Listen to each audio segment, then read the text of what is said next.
হয় 23 তাৰিখে আহিছিলোঁ তাৰপিছত বিভিন্ন সাংগঠনিক কামৰ ব্যস্ততাৰ কাৰণে আজি মাননীয় জিলা সভাপতি অভিজিত নাথ ডাঙৰীয়াৰ আমন্ত্ৰণ মৰ্মে আজি নগাঁও জিলা কাৰ্যালয়ত আমাৰ ভাৰতীয় জনতা পাৰ্টিৰ যিসকল কাৰ্যকৰ্তা আছে তেওঁলোকৰ আশীৰ্বাদ গ্ৰহণ কৰোঁ, তেওঁলোকক সেৱা জনাওঁ আৰু এই কাৰ্যকৰ্তাসকলৰ নিৰবিচ্ছিন্ন প্ৰচেষ্টাৰ বাবে আজি চামগুৰিত আমি জিকি আহিছোঁ।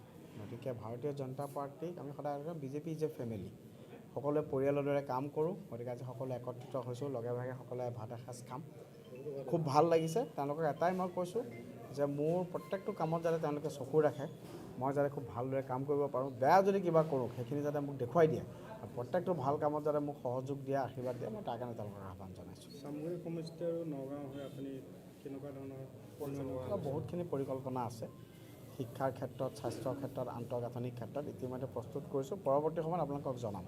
জানুৱাৰী মাহৰ পৰাই আমি কিছুমান সংখ্যক কাম আমি আৰম্ভ কৰিম। এতিয়া আপোনাৰ অৰুণোদয় আহিছে, খেল মহাৰণ আহিছে, এনেকুৱা বিভিন্ন ধৰণৰ চৰকাৰী আঁচনিসমূহ আহিছে। মাননীয় মুখ্যমন্ত্ৰী মহোদয় অহা 20 তাৰিখে ইতিমধ্যে নগাঁও জিলাত আহিব।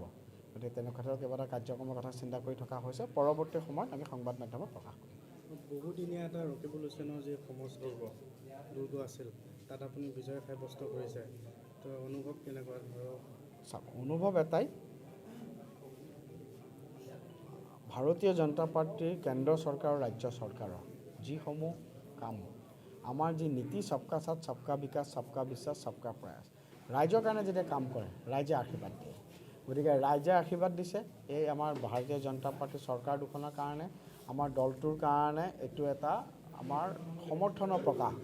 দ্বিতীয়তে মোৰ নিজেও মই আজিৰ দিনত 23 তাৰিখৰ পিছৰ পৰা মই নিজেও এজন টেনশ্যনত থকা ব্যক্তি, যাতে ৰাইজৰ যেনেকুৱা ধৰণৰ মোক আশীৰ্বাদ দিছে, মই যাতে তেওঁলোকৰ আশীৰ্বাদ, তেওঁলোকৰ বিশ্বাস মই যাতে 100% পালন কৰিব পাৰোঁ, সেইটো মোৰ মনত এটা আহে।